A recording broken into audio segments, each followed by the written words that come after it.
all sorts of exercise machines to help you improve your health. This one simulates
Good evening, all.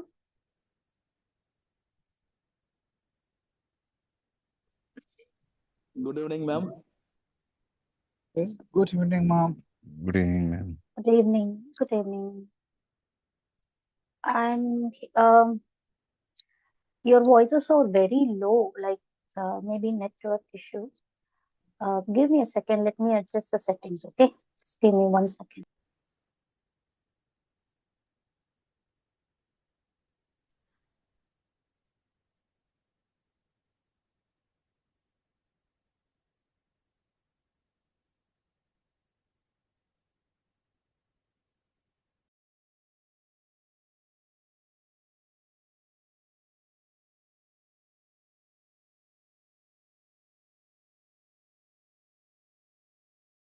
Okay.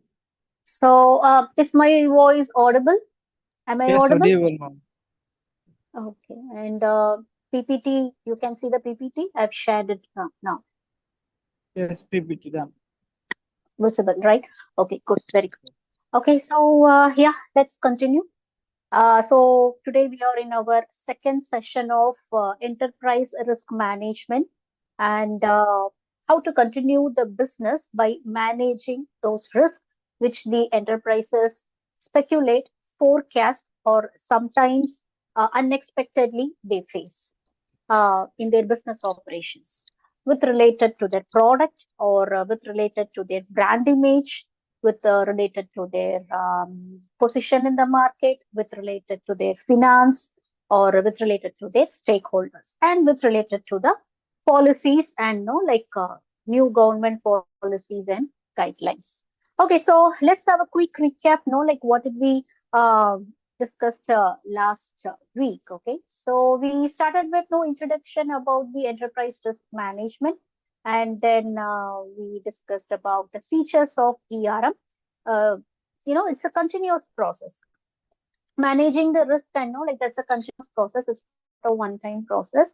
And risk sometimes it could be speculated, forecast very much early, or sometimes the risk, unexpected risk, certainty, uncertainty kind of no like things may happen.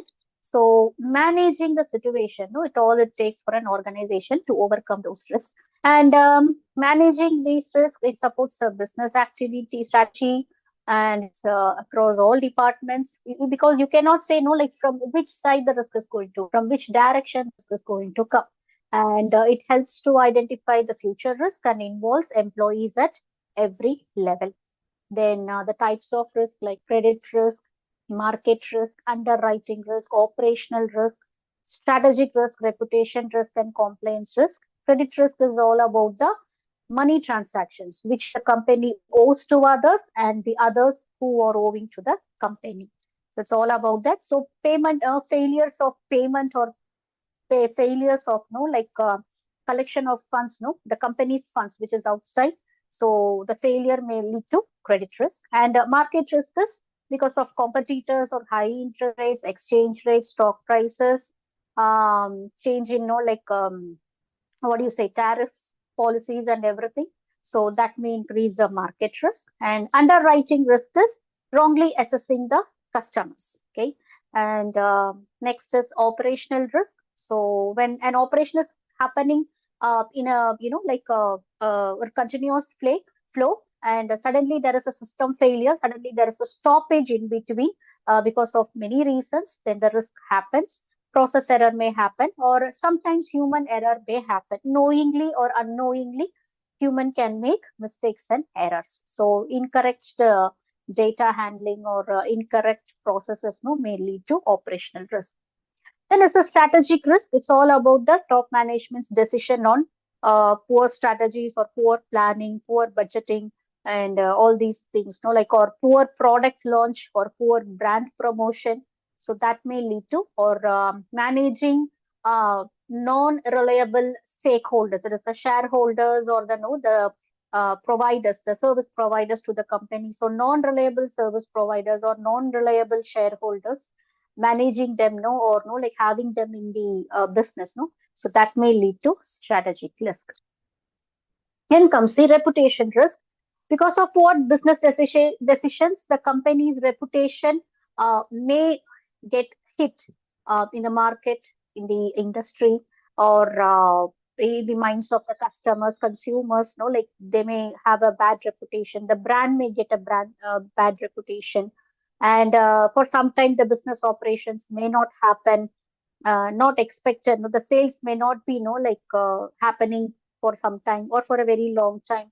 So what the company can do at this stages, they have to follow resilience, patiently wait, think about how to overcome these challenges.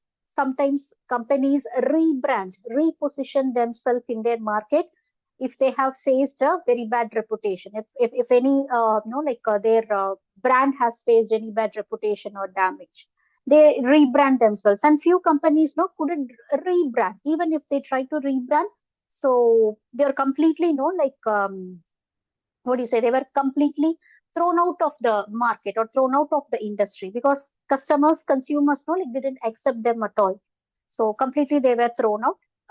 So this may be a bigger risk. And then comes the compliance risk, that is the uh, not adhering to the complaints, not adhering to the laws, policies, guidelines, and the legal this thing. So if the company is not adhering to it with regards to HR operations, or manufacturing operations, or sustainability matter, or anything which whatever the government has implied, and the company is not adapting it or following it, or implementing it, so obviously they have to face the compliance risk as well. And when it comes to compliance risk, again, there is a chance for reputational risk as well, because if the company doesn't meet the required standards put forth by the law, or put forth by the consumer forum or whatever, and then again, they may get hit with the reputational risk. So these are the types of risk, we saw. And sources of compliance risk we have seen. If there is a change in the law or no guidelines, immediately it has to be implemented first. It has to be communicated with all the stakeholders, all the level of employees. Then it has to be implemented. If not immediately, at least slow transitions should happen level by level or department by department. And few guidelines, it should be immediately, it should be taken with immediate effect. So there may not be enough time for slow transition. And okay, sorry, consequences, if the company is failing to comply with the prescribed standards, they have to face financial penalties, fines, and criminal charges, legal charges, proceedings, and sometimes loss of business licenses, damage to reputation, and loss of the customer's trust. And yeah, they couldn't go on with their operations just like they were doing it before. So how companies manage compliance risk? So regular auditing, by conducting regular auditing and conducting employer training programs, strong internal controls, have a superior leadership, a strong leadership in the organization, who monitors, who oversees each and every proceedings with related to compliance, and having monitoring systems if possible, usage of technology for monitoring the compliance, appointing compliance officers internally or from external sources, and updating policies according to new regulations. Then we discussed about the components of ERM. This I think I will quickly go with it. Then assessing the risk. So how to go with it? The first step, I think, strategies. So the purpose is to identify the risk, measure the impact, the intensity of the risk. So how far the risk has happened. So measuring the impact, and or how far the risk is going to happen, and prioritizing the risk. The risk which causes severe damage is going to cause a severe damage, uh, heavy loss. So that risk has to be handled on the first basis. Immediately that risk mitigation steps has to be taken, and make sure the risk doesn't happen at all. But unexpectedly the risk has happened, then prioritizing is not possible if already the risk has happened. But at least the major cause which created this risk, the major thing which induced this effect, the risk effect, so that should be immediately seen into, and try to know like dilute as as much as possible. And then the mitigation strategies. The first thing is to completely avoid the risk by not letting the events happen, or by not letting the people who can create the risk, no, by not letting the people be at that particular location or be at that particular role within the organization, or completely avoiding those operations which may create a risk, or any business dealings which may create a risk. So that is the first strategy. And then reduce the risk if already risk has happened or going to happen. But if the company is not able to completely avoid it, then taking necessary steps to limit the risk, that is, reduce the risk to a maximum extent. Anyhow, it couldn't be completely avoided, but to make sure, no, at least the basic things are not being affected. Then is the sharing the risk. That is no very by no this can be made possible by clearly communicating in advance to all the stakeholders. So making them ready, no, to no face the risk. So that's how no like sharing the risk can happen.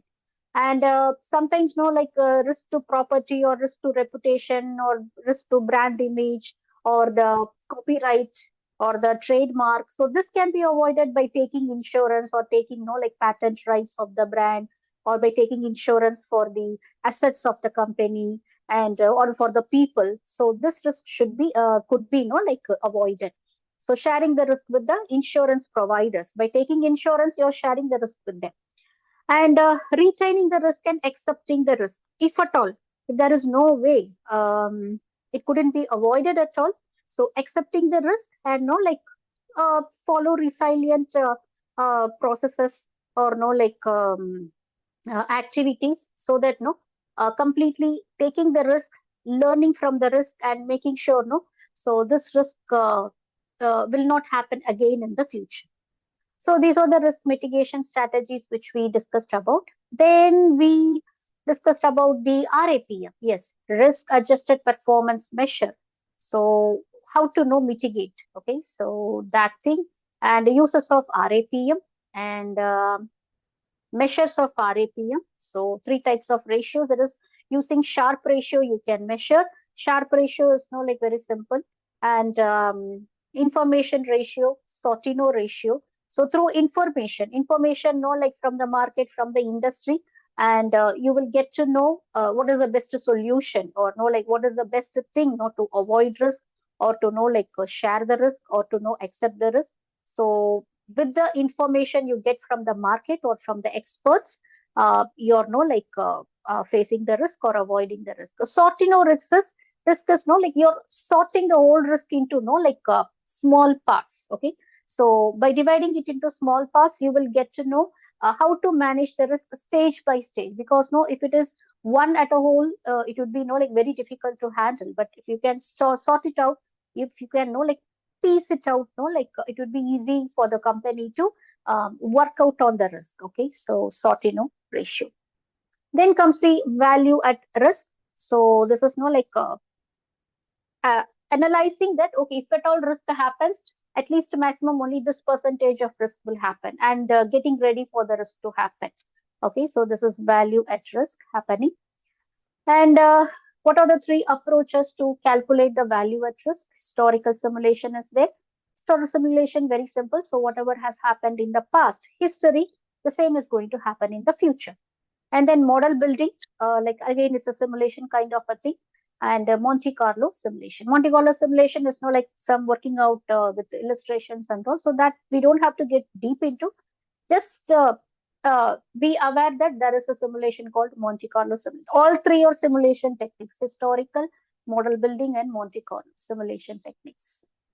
So benefits of ERM, again, no, like it's for better decision making, reduces the losses in advance, improves the profitability, better compliance, to maintain better compliance, and to increase the stakeholder confidence.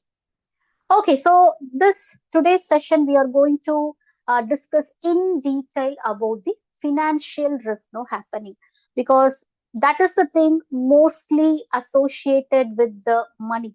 Okay, so most closely related to no like closely related with money. Other risk, like reputation risk or the risk related to the sales or purchase or product or stakeholders. So those risks, like it could be handled in multiple ways.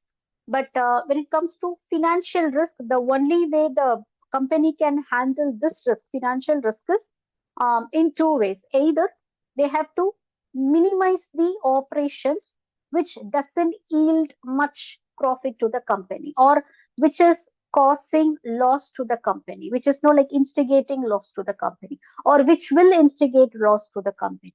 So either they have to stop those operations or stop those events or stop those people from performing, or the other way is uh, collect all the like resources, that is the assets of the company or the money, the company's money, wherever it is, like in whichever it is, whether it's in bank or whether it's with the debtors, or with whether it's you have invested in the inventory. So all those things has to be lined up, and the company should try to like cover up all those things and try to get it under the company's name. Say, for example, in accounts, when we like prepare the trial balance or the financial statements, we will get to know so how much money like we owe to others, and how many the debtors they owe to us, owe to the company, and how much is the money.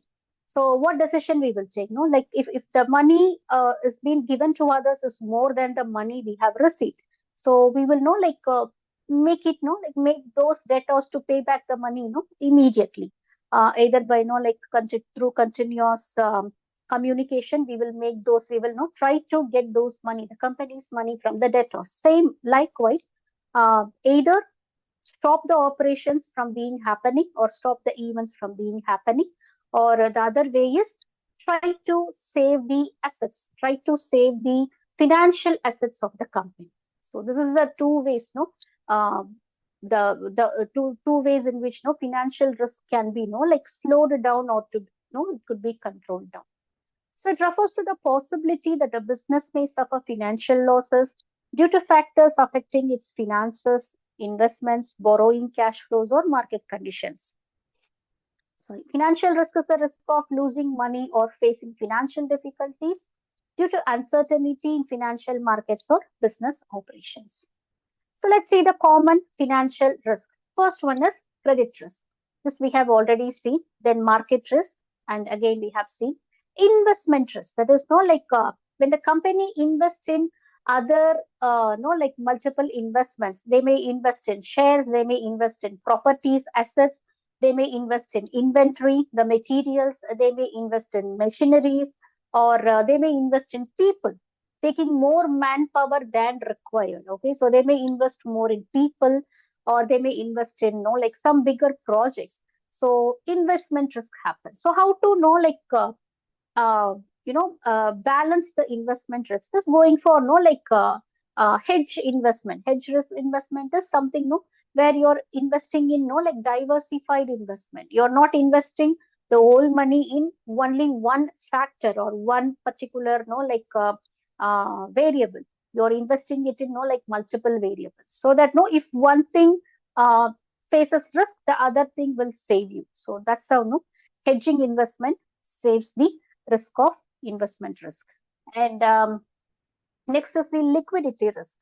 That is the risk that a company cannot meet its short-term financial obligations because it lacks sufficient cash. So instantly, immediately. So what is the current financial position of the company? So there should be enough liquidity, right? So it should be immediately cashable, right? So if that is lacking, then liquidity risk is the company may face liquidity risk. For example, a company has many assets but not enough cash to pay salaries or supplies. This is one example. And foreign exchange risk. So the risk of losses due to exchange in exchange rates. If you see, sorry, if you see, nowadays the foreign exchange rate is very high, especially after this war. This what do you say, Israel-Iran war, the foreign exchange rate has highly increased.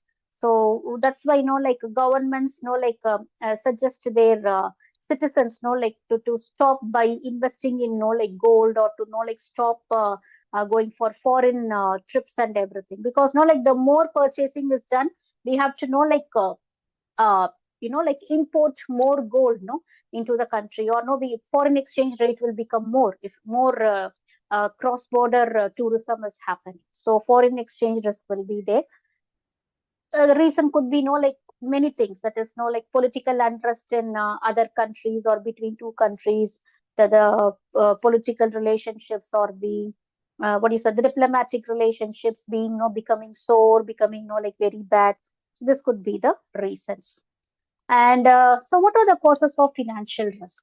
Economic downtowns, it happens. Inflation rises, and economic downs, and market volatility. What volatility? No, because of like the dynamic market, it keeps on changing everything every day, or like every time. So, because of market volatility, the risk may happen. And poor financial management and excessive borrowing. So this is very bad for a company, because uh, for in the initial days, like when the company is being like trying to establish itself, then borrowing is fine for the company by taking a loan from the bank, or like getting loans from no other private companies or government sector. So that is fine. But once the company has established itself, and then when the borrowing is like more than the the income received, then it's like very difficult for the company to manage. Because by the time they have established themselves, they have a reputation in the market, they have a reputation in the industry. Now they might have started with like multiple projects, or they might have started with multiple products and services. They will be having enough manpower. Now it's not a good time to take high risk. Okay? Then changes in government policies, that may also cause financial risk. So what are the risk mitigation techniques? How to avoid, or how to manage this financial risk of being happening? So diversification of investment portfolio, that is a good idea. And hedging strategies, again, that's called diversification, investment diversification. And the credit insurance and factoring to manage customer defaults. And improving the liquidity management, that is getting more assets, or getting more the the things, or the materials, which could be easily liquidified. It is not immediately made cashable. So to improve it, that would be a better idea. And maintaining adequate cash reserves, conducting regular financial analysis, and limiting excessive debt. So we have given a like a case scenario to have a clear understanding of like what are the different types of risk a single company may face. Take an example of an airline company. So when the fuel price increases, so there is a market risk, because this is uncontrollable as a global economy like changes. Obviously the fuel expenses, or the fuel prices, or the basic commodity prices, few raw material prices, it obviously like increases. So if for an airline company, or for a transportation company, obviously when the fuel price increases, it's a market risk. So loan repayment obligations, that's a credit risk. So since fuel price have increased, they couldn't operate much airliners, just like before. So they have to increase the ticket price, right? So then when that's happening, or obviously like not much customers will be opting for these airlines, right? And the business may slow down. And when the business slow downs, obviously the money, the rotation of the money for running the day-to-day business, so that will not be happening. So if that's not happening, then low loan repayment issues like may happen. Then that becomes a credit risk. And because of that cash shortages during low travel seasons, uh, this is the thing the company has to introduce to retain the existing customers.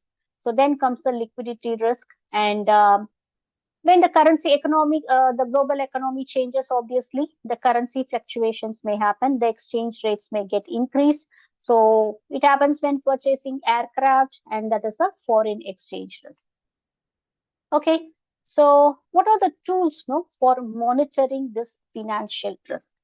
Let's see one by one. So I have given almost 9 to 10 different types of risk monitoring tools. So first one being the financial ratio analysis. So this is used to assess the financial health of a business. And there are few key ratios which comes under this financial ratio analysis, and each one has no different calculations. It has a no like a set of calculations. We don't have to get deep into those calculations, but have a basic idea about it.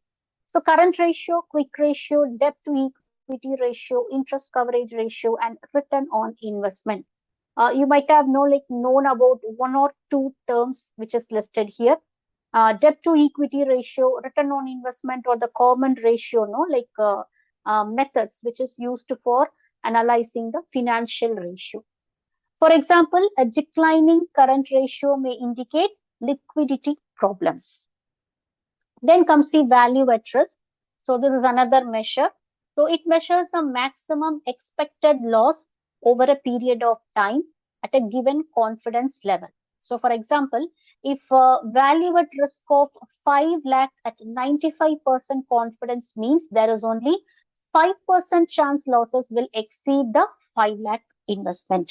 So this is value at risk. This you can calculate for anything depending on the type of business you're doing.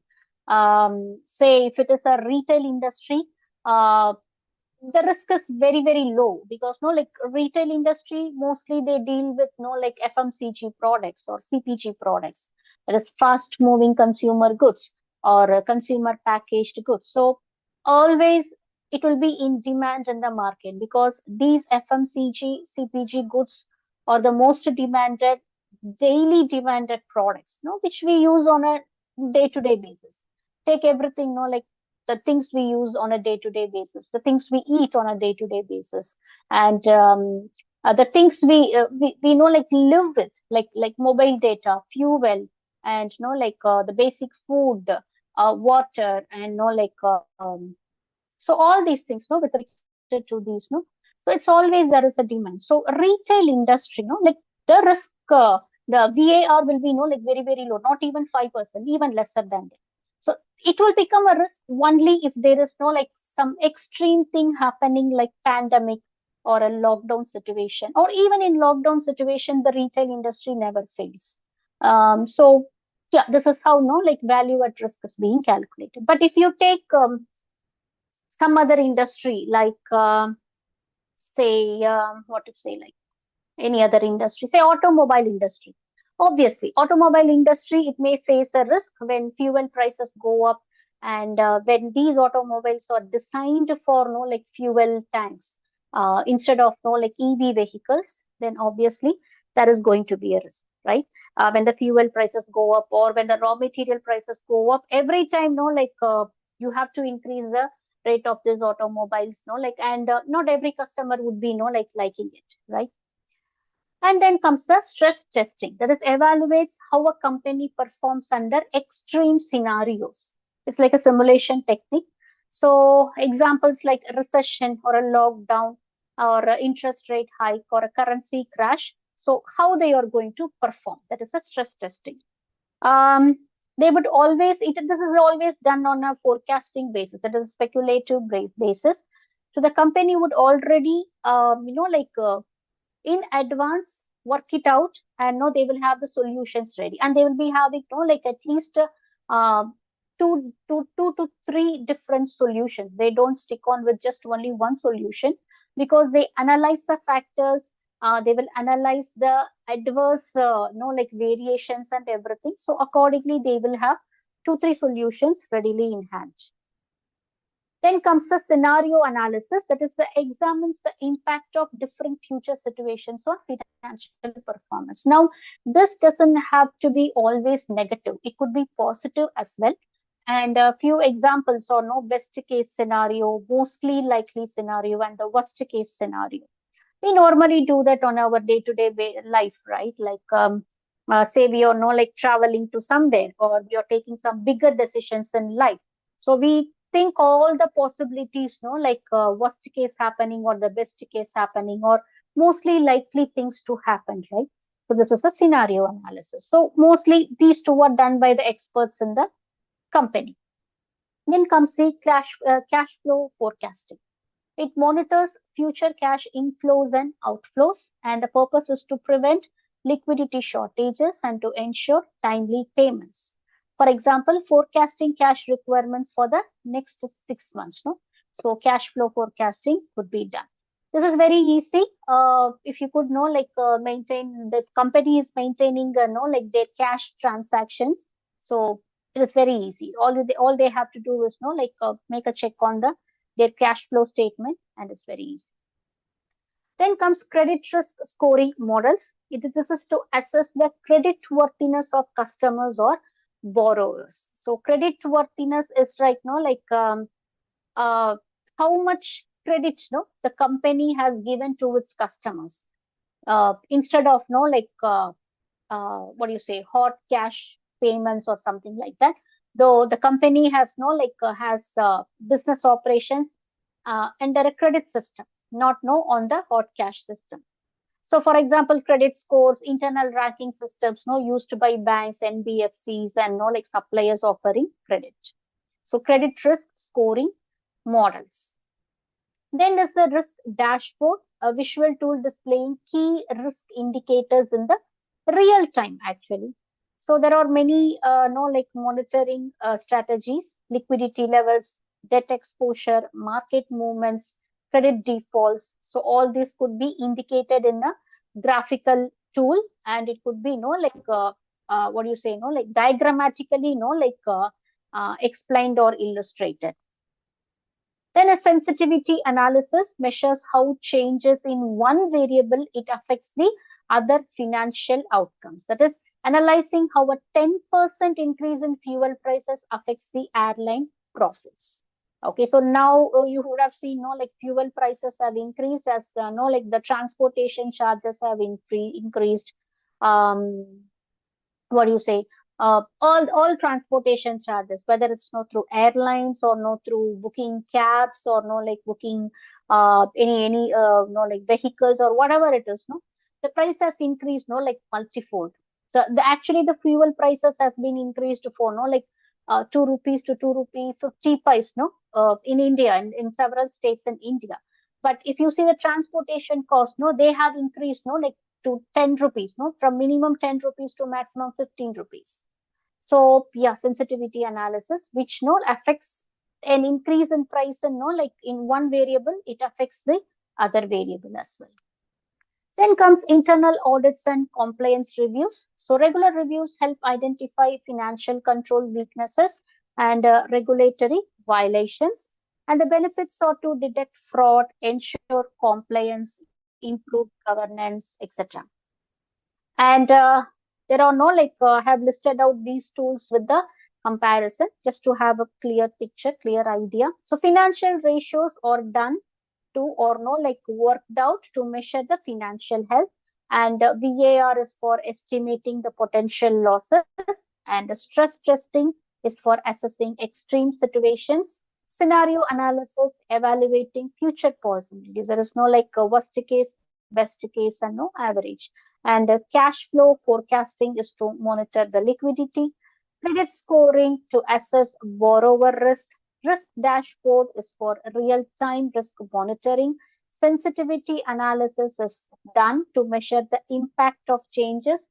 Internal audits is done for check control and compliance, and ERM software is for enterprise-wide risk monitoring. You know very well about the ERM because most of your companies will be using ERM, right? Will be like you will be working on the ERM systems. Now, coming to the technology part, there are many softwares, many applications, many softwares, no, which helps these companies to track the real time risk, no, like or the risk which is going to happen. So it can easily give you the deviations, the variations, and everything could be tracked instantly. I have given like a list of a few softwares. First one is SAP for GRC, for governance, risk and compliance. It monitors the compliance, it monitors the financial transactions, operational processes, and strategic risks in real time. Because no, like everything is posted real. There is no on the spot, and it provides. If you want to see the results, it can now give you the results in dashboards or as alerts or as automated controls. The next one is the Oracle Risk Management Cloud. So it continuously monitors financial transactions and compliance activities, and it uses AI. AI integration is there to detect anomalies and potential fraud. Then comes the Metric Stream Risk Management. So this is for enterprise-wide risk monitoring platform. This is, and it tracks key risk indicators and generates the real-time alerts.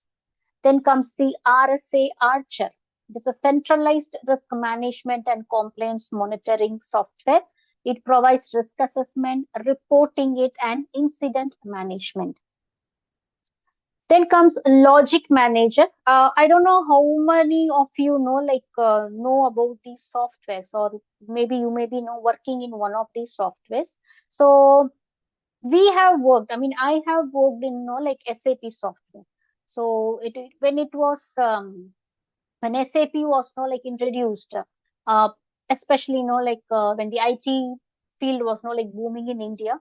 So by the time SAP was introduced here as well in India as well, and uh, that time we didn't have much idea about it, but later on when I joined MNC and all, SAP was an integral part of their processing and functioning and everything. So we have worked in govern this SAP software, and that is a separate what do you say, some protocol, this thing which governs all the the transactions and everything happening, especially the financial transactions, easily it could be trackable.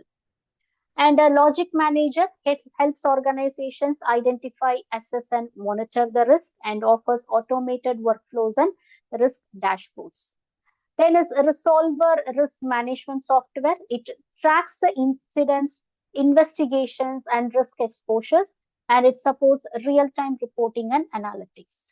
Then is Risk Connect, integrates risk, compliance, insurance, and audit management, and it provides live dashboards and predictive analysis.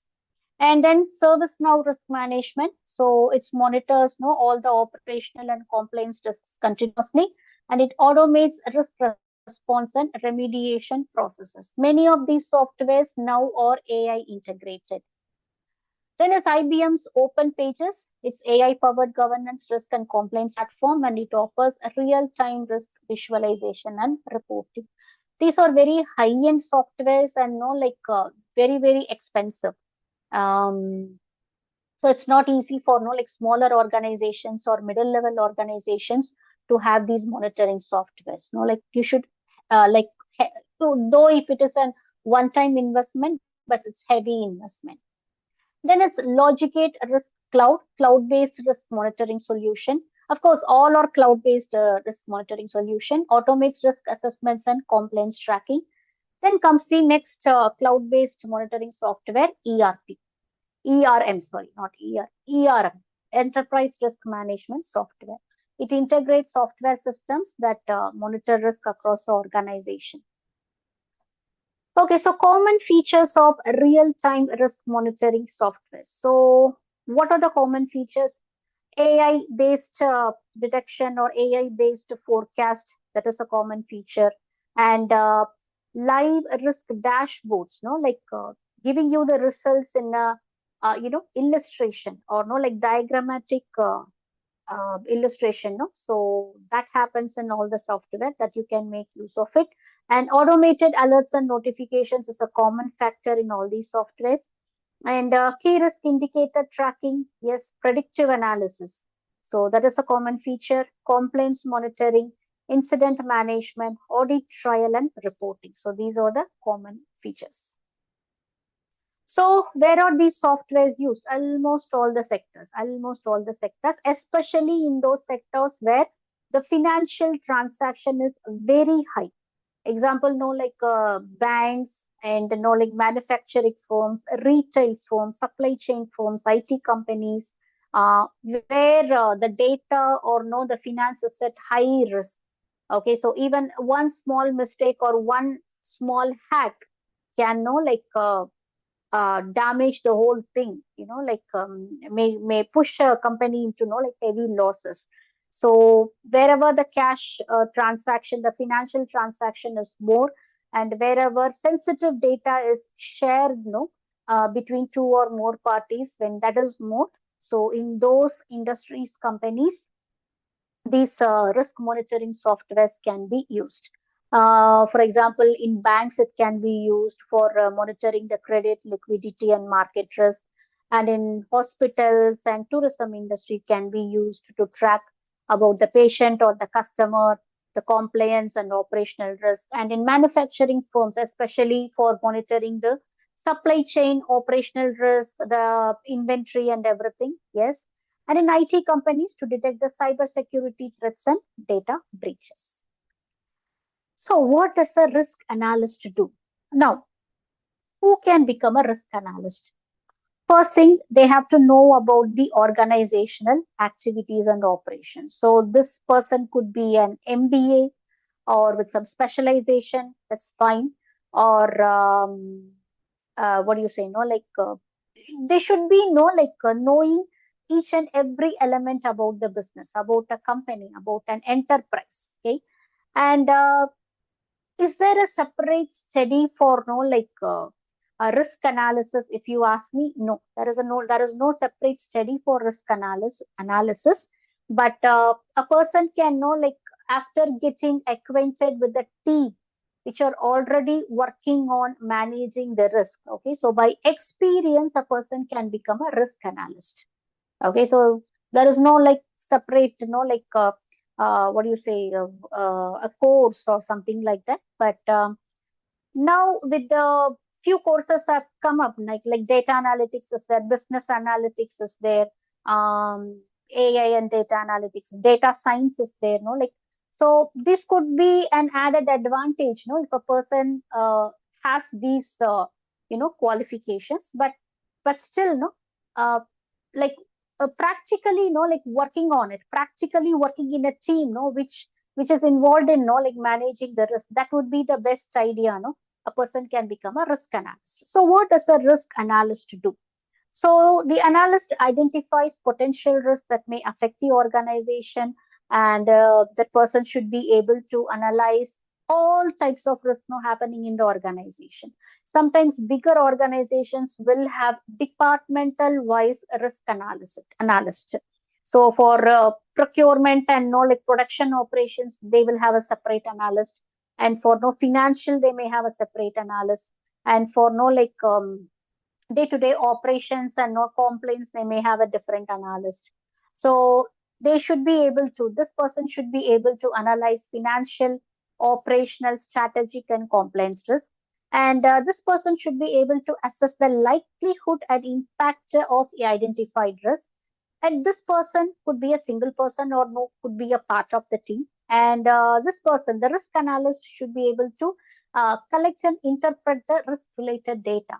Now, this person, the risk analyst, calculates everything, has the result in hand, but how to interpret the result in a way that the stakeholders can understand. So that, quality, the risk analyst should be having, and prepares risk reports for the management, and recommends measures to reduce or control the risk, and monitors risks continuously, and tracks changes.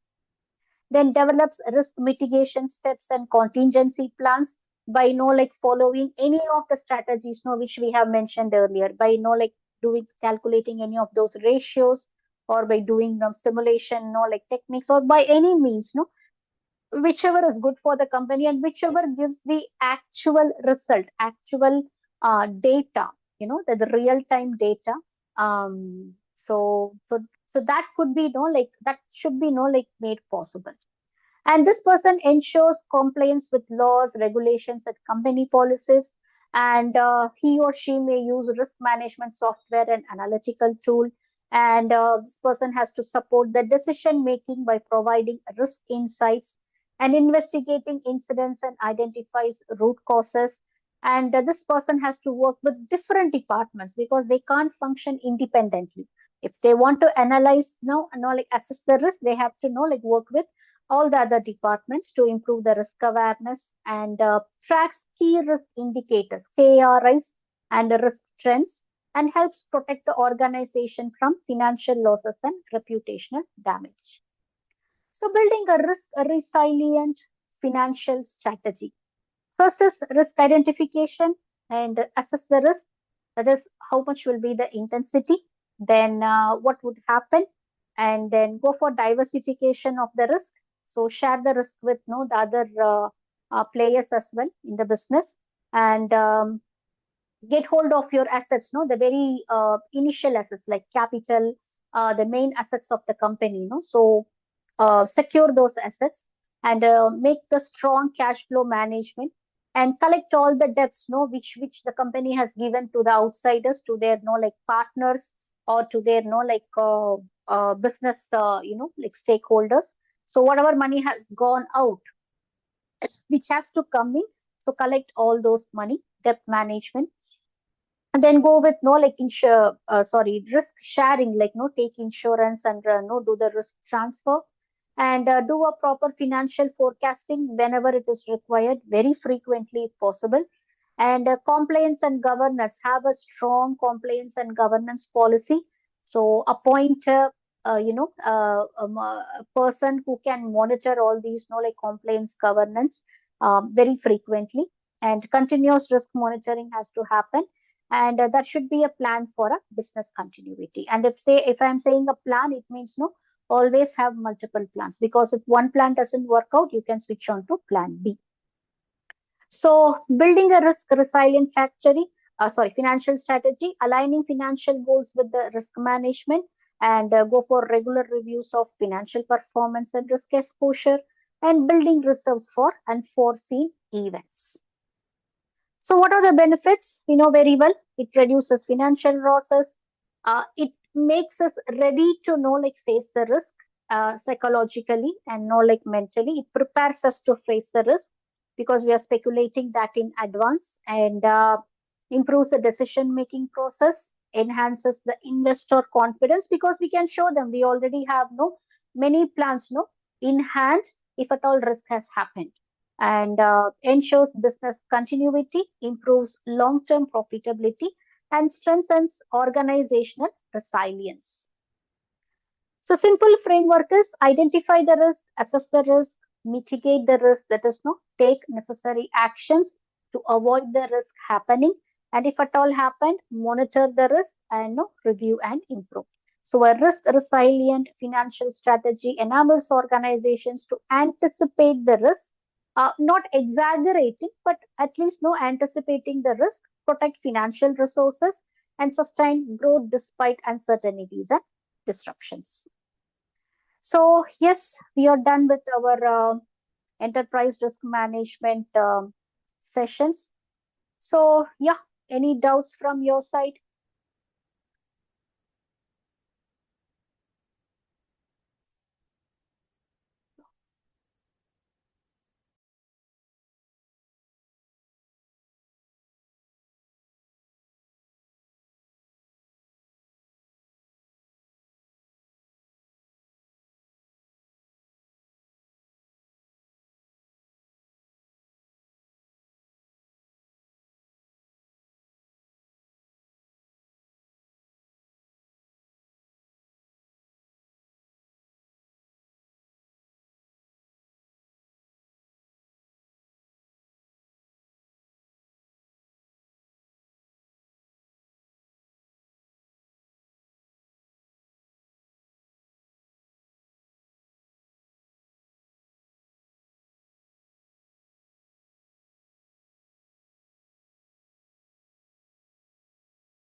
No questions? Okay, so in that case, I can discuss maybe one or two case scenarios, no, of few companies which has very beautifully dealt with, no, their risk. So you might have heard about Ford, right? Ford Motor Company. So they faced a high financial risk in the year, no, like 2008 to 2009, because of no global recession. You might have heard about it. So between 2008 to 2009, there was a no like a high global recession, and businesses were not happening just like before. And many companies, no, they have shut down their processes. Many employees lost their jobs, and many companies they were no like sacking their employees, no, in hundreds and thousands. So that was a thing happening. A global recession was happening. So many industries were affected, no, because of this recession, and one among them is the automotive industry. Okay.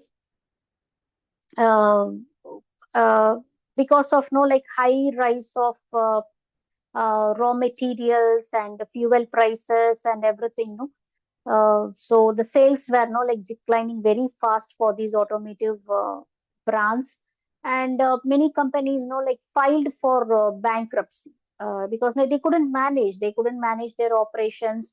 Uh, Everything was built massive, right? You might have don't know how automotive industry works. Everything is massive. Their warehouse is massive.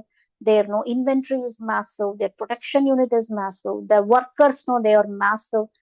Everything is massive, right? So it's very difficult. It has become very difficult for them, no, to manage all these things, because they couldn't sell, no, immediately their assets, because without those assets they can't function. The very basic function of the company, no, so that will go up. They can't shut down their warehouses, or they can't shut down their manufacturing units. What they did was no like only by shutting down few operations in few locations, no, they were able to save themselves. And Ford Motor Company is one among those companies, no, which also faced severe disruption, severe, like loss, no, during that recession time. So what happened, no, like the sales was not happening just like before, just like other companies as well. The sales were not happening, and they didn't want to know like invest more in no advertisements, because again no like they have to spend money, right? Already the recession was happening. Now they don't want to know like invest money in no like spending for ads, advertisements, no, and promotions and everything. So what they did is no like they did this hedging, that is the diversification, no, investment diversification, no, they did that. So on what industry or on what company, on what factors they did this diversified investments, where the no companies which were no like slowly climbing up. Okay. Not already established companies, they didn't invest in already established companies. They started investing in no like few startups, and those companies which has been no like in the market for no quite very few years, not all well established, but very few years they are in the market. So they were struggling to come up, but they will come up in another no like 4 to 5 years. So those kind of companies, they did a thorough research, and no, they have started. They speculated this happening, because in the beginning of 2007 itself, in the mid of 2006 itself, no, they speculated that no, a global crisis is going to come, a global recession is going to come. So they have started investing from the mid of 2006, no, in all these small companies, no, the newly established companies or newly startup companies.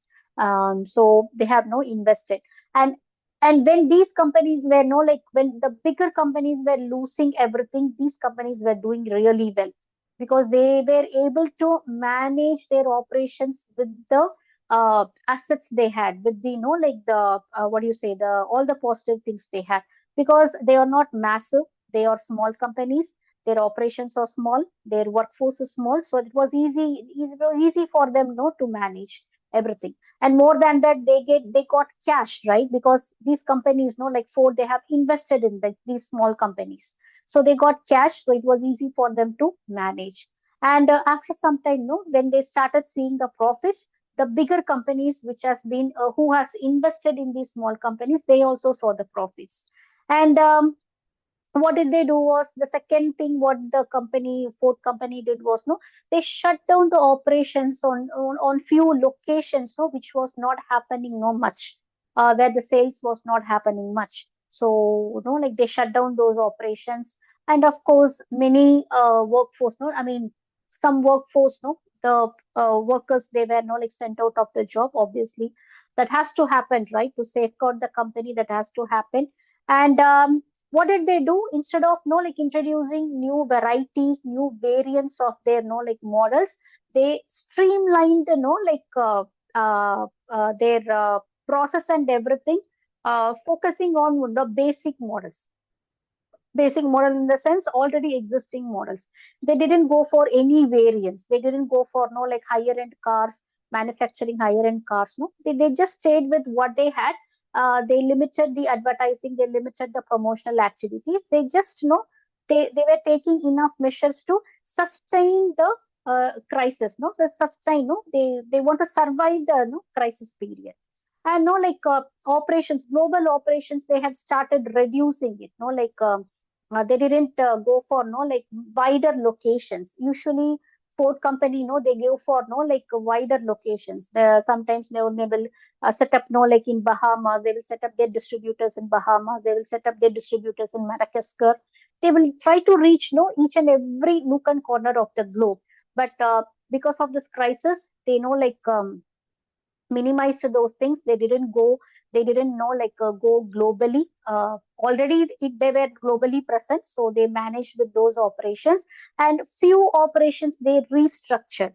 A few things, like they bought in automation in few processes, and like few manufacturing this thing. So they bought in robotics. It was an investment. It was an investment, but it was one time investment. And it was error free as well, since no human were not involved there. So there was no like much reduction in the the managing cost and everything, the carrying cost and everything. It was no reduced. So what happened? If they have, though they have taken all these measures, somehow they survived the crisis, survived the recession. And what happened was, Ford was the only company which didn't get any loan or any subsidy from the government or from the World Bank. Every company, every automotive company, the already well established automotive companies, like other companies, other brands, uh, they were like getting loans from World Bank, and like from the government, US government, and their own government. They got loans, they got subsidies, which is obviously like other than the subsidies, the loans and everything, it has to be paid back, right? But Ford was the only company which didn't accept any loans or any subsidies from any of the government or any of the banks. They were the only company. So because of that, they were able to manage the cash which they were already having, because they don't have to pay back. And they were able to like see the profits from the beginning of 2009 itself. And that has improved the confidence of all the investors of Ford, and they could maintain their brand reputation. So this is how like this company has uh, speculated the risk, foreseen a risk which is going to happen. They took a very intelligent decision of like hedging investment. And another very good investing decision of not buying loans, not being debtful to any other person, like any other uh, entity. Okay, so they haven't borrowed anything from anyone.